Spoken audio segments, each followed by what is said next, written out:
Good morning everyone. Today I thought I would finally get around to filming this kitten spay video. So Bella actually got spayed last month, so it's been a little over a month.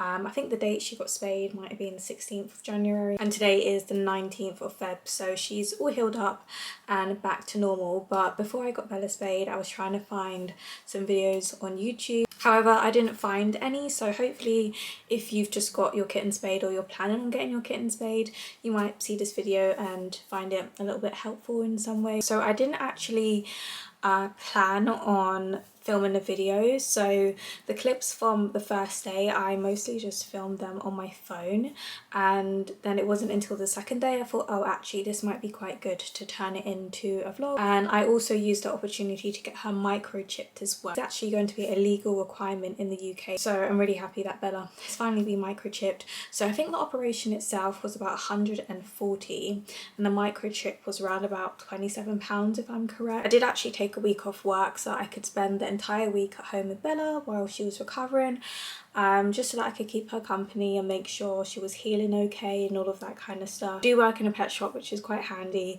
so I was able to get some advice from some of my colleagues who have had cats for many years. So the night before Bella's operation she had to be starved from about 10 o'clock I think they recommended. She normally gets her dinner around 6 o'clock, so she had her dinner as normal, and we had to go into the vets the following day at 8:30, so I booked the earliest appointment. So that was where they pretty much just weigh them and talk through the procedure a little bit more. Beforehand, when I did book the appointment over the phone, they sent me an email with a document and it basically talked through everything.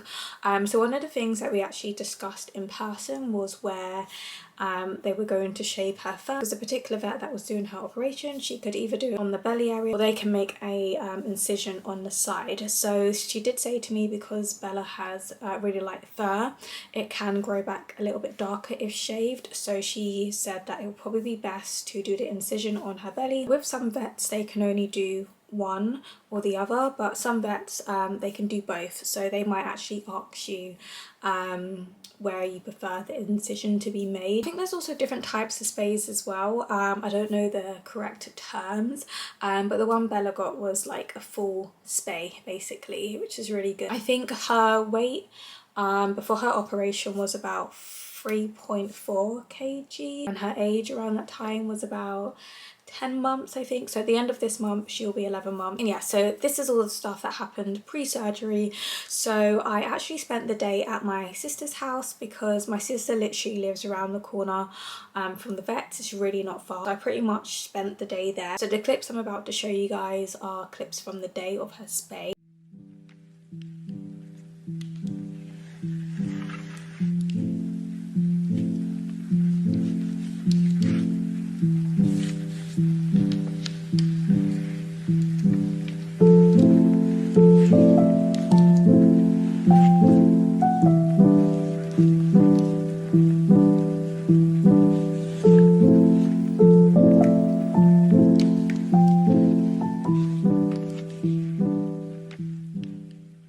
So because Bella went in quite early, she was one of the first to be spayed.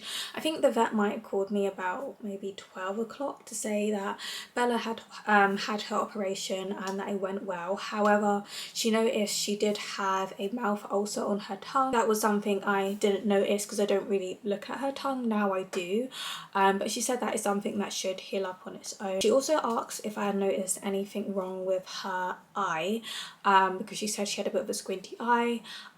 When I had taken her in the morning, her eye was fine, so I don't really know what happened between me bringing her in and her having the surgery that caused her to have a squinty eye, but she said there's nothing to worry about. So when they called, it was once Bella had started to wake up from her surgery, and they also offered her something to eat. I did say to the vets there's a high chance she's not going to touch the food.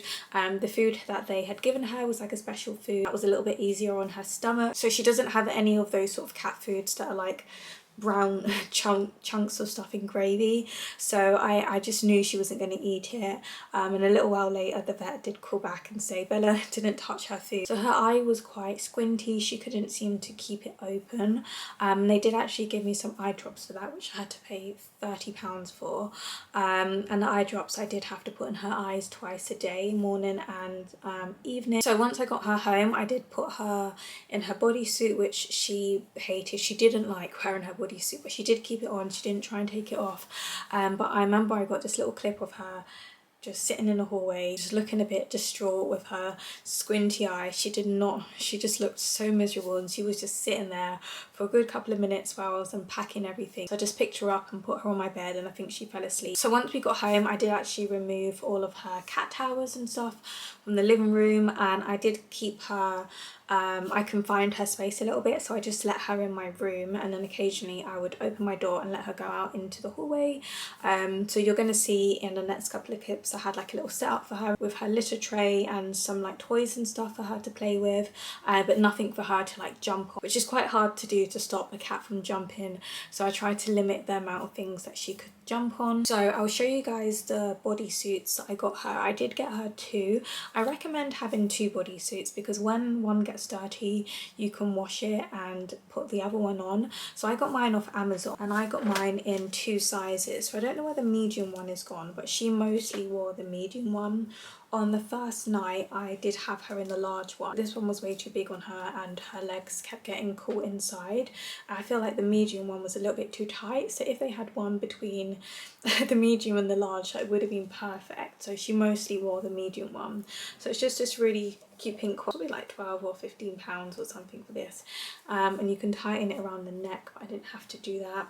And the vet did actually give me a cone when I went to pick her up. She didn't have the cone on her because the vet said that she was quite good, she wasn't trying to lick her wound, but it was quite nice to have the cone just in case, because this did come in handy like the next week. Personally, I would say that Bella preferred the cone over the bodysuit. Obviously each cat is different. When I first put the cone on her, she went crazy for a couple of minutes and then she calmed down a little bit, but she seemed more like her usual self in the cone. She chirped up a bit and she's still able to like eat and stuff with the cone on, whereas when she had the bodysuit on she would pretend like she couldn't move. And this is the food they gave me to give to her that night of her operation, so it's just this one.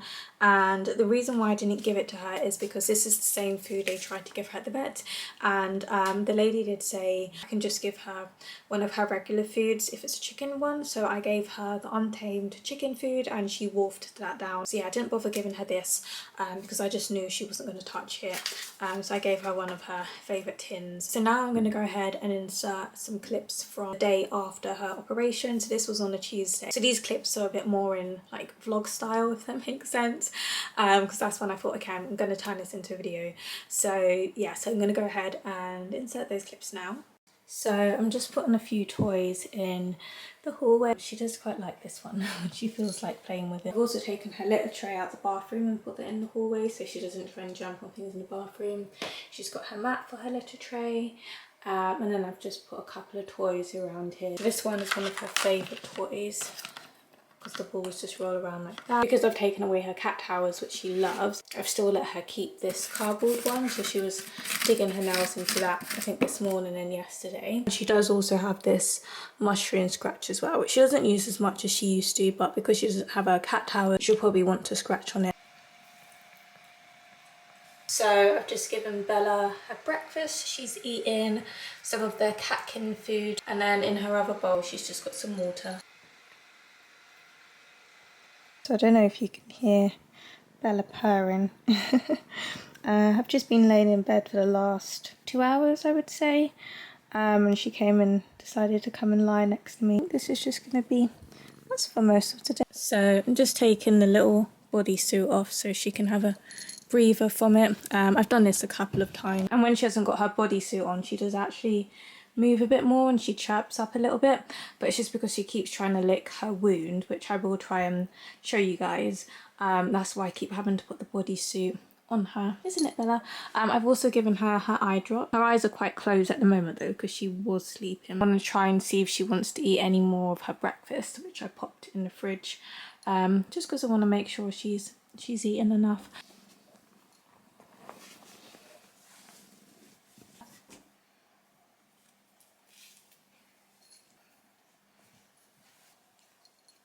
There's the wound. It probably looks worse on camera than it does in person. They've just shaved her stomach and they've stitched a few layers and then they've glued the top layer. So this is her pain medicine, so it goes straight into her food around 12 o'clock for 3 days. They have given me 3 syringes and this should last 24 hours. I did get a bag with a few bits and bobs in there. This is the eye drops they've given me for her. So it just looks like this, and this is to be given to her twice a day. I know, Bella, I know.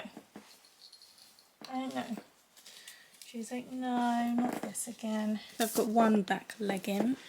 She's got to get the other one in. So she usually comes when she hears the sound of the treat drawer. She's been stubborn at the moment. she's refusing to move.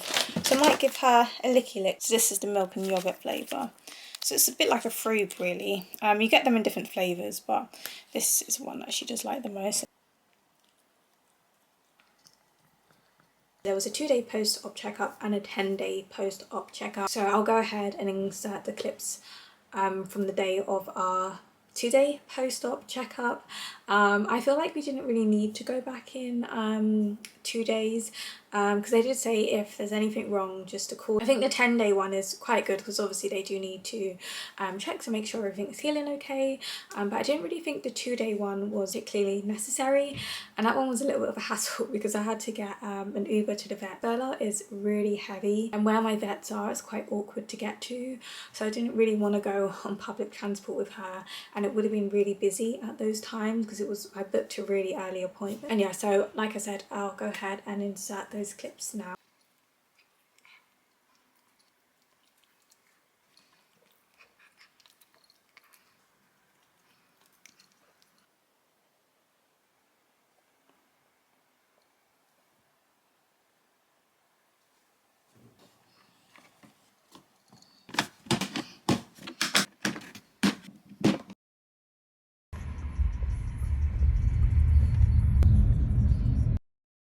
Back from the vets now. Just gonna let Bella out. She was really good at the vets. They absolutely love her there, and they said the day she had her operation they was all having cuddles with her. She was really good when we went today. The lady just checked the incision and she said it's healing fine and we'll be back on Wednesday. And she also had a lovely little cuddle with her too because she really likes Bella. The lady that saw her, I did actually work with her when I was there doing my work experience, and then the vet came in to talk about the ulcer on her tongue. I'm not sure if I mentioned it. She's the one that done the operation on Bella, and she's actually the one who also done her injection, so I've met her before. She's really sweet, and she took a picture of Bella's tongue where she had the ulcer, and she said her tongue is looking a lot better and that it should clear up on its own. So I'm not entirely sure how she got the ulcer, but she said it is clearing up, so fingers crossed that goes soon. And she's still eating and drinking as normal. I do need to go ahead and give her her pain meds in a minute. She didn't eat all her breakfast before we left, so I popped it in the fridge, so I'll give her pain meds and then I'll give her the food. So ignore this mark on my jumper. I'm just taking apart Bella's carrier. I feel like yesterday and the day before, when I would call her she would not respond to me, but she normally would. She wasn't really her usual self, but today she definitely seems like her usual self. So I'm gonna go ahead and give her some food in a minute so she can have her pain meds. Isn't it, Bella? I'll show you guys the incision site. Sorry, Bella. So yeah, as you can see, they've shaved a big patch of fur and she's just got a little incision. The recovery period is about 10 days and then they can go back to like doing their usual activities, jumping and climbing on stuff, but I've just got to make sure she's not doing too much of that over the next couple of days. I'm just trying to think if there's anything out. And they checked for her microchip as well, so that's all in place. I had to register online, that's all working, which is good. So I think the food I gave her today is the Applaws chicken with rice and asparagus. So this is the first time she's had this particular flavour. As you can see, it literally looks like chicken, rice and asparagus, but sometimes when I give her food she'll eat a bit and then go away and then come back and eat a bit more, so she'll keep going to her food dish. Yeah, so she'll probably eat this now because she'll probably be hungry. No, you cannot have my orange juice, but you can have your food though, Bella. So after that, everything was going okay until about, I don't know, I would say about a week later. So I was keeping an eye on the wound, and I did take the bodysuit off probably a bit earlier than I should have done, because it seemed like she wasn't licking the wound or anything, and it was around about the time where you could potentially take the bodysuit off. I noticed it 2 days before her 10-day post-op checkup, and I just kept an eye on it, and the second day it looked a little bit worse. So I was back to work that week, and the second day when I got home from work it looked worse than it did in the morning. So I called up the vets in the evening. I think they said they could push my appointment forward and I could go first thing in the morning, but I wasn't able to do that because I was working the next day and I had an appointment that evening anyway, and I thought I might as well just go to the evening appointment. It wasn't a really bad infection. I'll try and insert some pictures, but you'll have to try and look very closely because it was just like in the middle of the incision. It just looked a little bit, it wasn't like leaking or anything, but it just looked a little bit like a yellow kind of discharge. So she said it's a very minor infection. It should clear up with some antibiotics. So Bella did get a injection. It was an antibiotics injection, and the vet also gave me this gel. So she cleaned the area and then she applied some of the gel, and she said I would have to apply, I think it was once or twice a day for, I can't remember how many days it was. I think it was a couple of days. So this is what she gave me. The gel just looks like this. So this just sort of helped to keep the area like nice and moist, and unfortunately Bella had to go back into her bodysuit, and I think I actually put the cone on her that evening maybe, or maybe I put the cone on her in the morning. She was able to like eat and drink in it okay. She was more like her usual self. She was playing around and all of that kind of stuff. She seemed quite happy and quite content in the cone. She preferred it a lot more than the bodysuit. This may have been her having a little sneaky lick, bless her. Yeah, when they do tend to be sneaky about it, it'll be like when you go out. I know. It's all done. It's all done. Oh, it's done. I'm sorry, and you weren't expecting it at all, were you? I'm sorry. Oh, bless her, and now she's being all cuddly. I'm so sorry, little one. I'm sorry. It's okay. You're okay. It's going to make you feel better and help that heal up, though, hey? Oh, bless her. So the infection, it did actually clear up within about 2 days of her having her antibiotics. It's all over and done with. Now we've just got to wait for her fur to grow back. It is growing back quite quickly actually. So I'll try and show you what the area looks like now a month later. So she did have a little shaved patch just there. So as you can see, that's the area that they shaved. And then there's her scar, so it is all healed. But then once her fur grows back, you won't even be able to see it. There is one more thing which I need to mention. Now that Bella has been spayed, and I think because of the age that she is, that she should now be fed on adult food. So obviously I was feeding her kitten food before. Kittens should be fed kitten food until 12 months, and that's when they become an adult. But luckily I had already been weaning Bella off kitten food and slowly onto adult food. I'll definitely link down below some of my kitten food hauls so you can actually see what I feed Bella. She's on a very good diet. I'm quite happy with it, but I do need to do a updated one soon because she's now on the catkin food. With like regular cats, they reached like full size around about a year old, whereas because Bella is a Ragdoll, one of the biggest domestic cat breeds, she won't be fully grown till she's about 4. So I don't think she's gonna grow as quickly as she has been. Every month she's just gotten bigger and bigger, but she is still going to be growing for the next 3 years. So I'm not entirely sure how big she's going to get, but her dad is massive, and I did see her mum, who was about 2 years old, and Bella is starting to look so much like her mum now.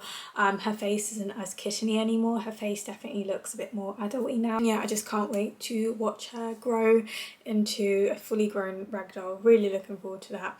But yeah, so I'm gonna go ahead and stop rambling now, and if you have any questions whatsoever, just comment them down below and I will try and get back to you as soon as I can. And yeah, so bye for now guys, and I'll see you in my next video.